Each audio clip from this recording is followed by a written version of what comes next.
The original idea of Sideshow from the original production was much more abstract. And in working with Bill Condon, he decided that he wanted to have a much more naturalistic, much more realistic take on the story of the twins. Bill clearly wanted the show to begin as a kind of memory piece. So we see one man on stage looking at the poster from Freaks, and then we reveal the girls through that is a scrim. And then we meet the world of the Sideshow, this tawdry, worn down place. With that, I went directly to the research of the period.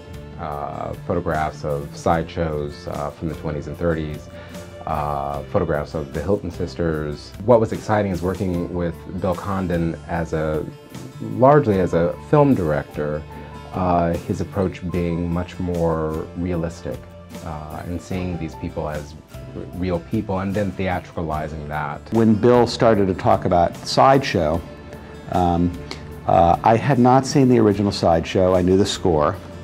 I loved that period, and I loved Bill. So as I listened to the score and thought about it, I thought it was an opportunity to create an amazing world that took the audience into what it was like to be an outsider.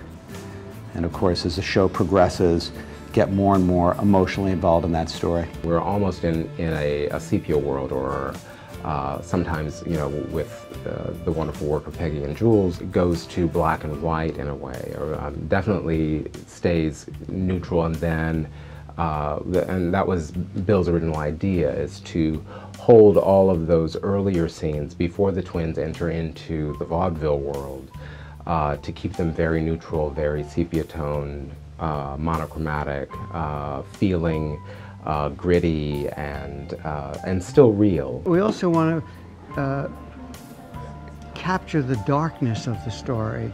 Not necessarily that the stage has to be dark, but we have to feel that underworld that these people lived in.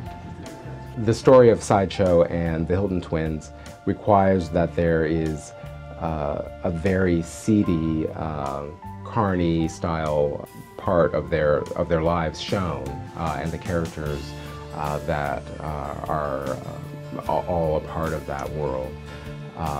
And that's where most of the freaks are shown. That's where you see the backstage of the Sideshow. We're actually doing a bit of backstage world set in a period. So lighting was different, the tools of the trade were different, and we're trying to capture that at the same time.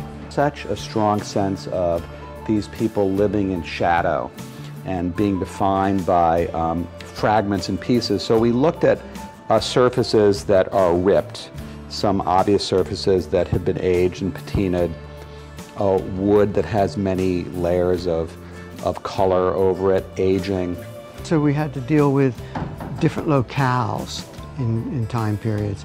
The locale of being in the tent where the sideshows began, and then their evolution into vaudeville where they were very successful, and then where they're captured maybe like an aspect forever by doing the movie The Freaks. The Sideshow set reappears as a film set in the end.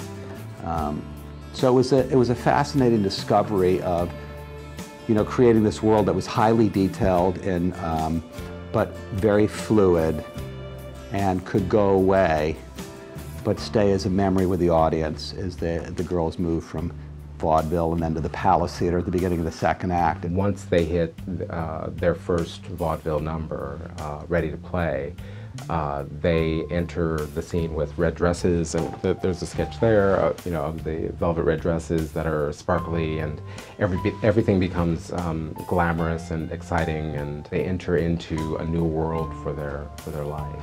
I like the kind of grittiness that Bill Condon has brought to it, the honesty of these attractions, freaks as they were called at the time.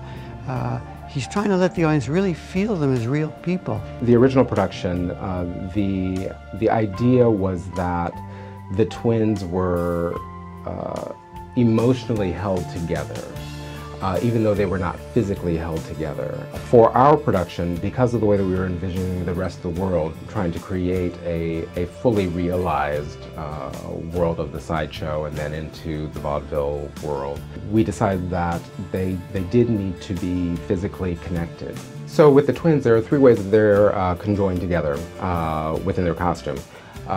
It's done through their underwear. One is they're actually stitched together with an undergarment. They're also zipped together, again through an undergarment. And then they are magnetized together through very large, like 3-inch diameter magnets. It's an extraordinary design team, and I think what we do is push each other. It's a dream team, and you know, I'm blessed to work with such amazing artists.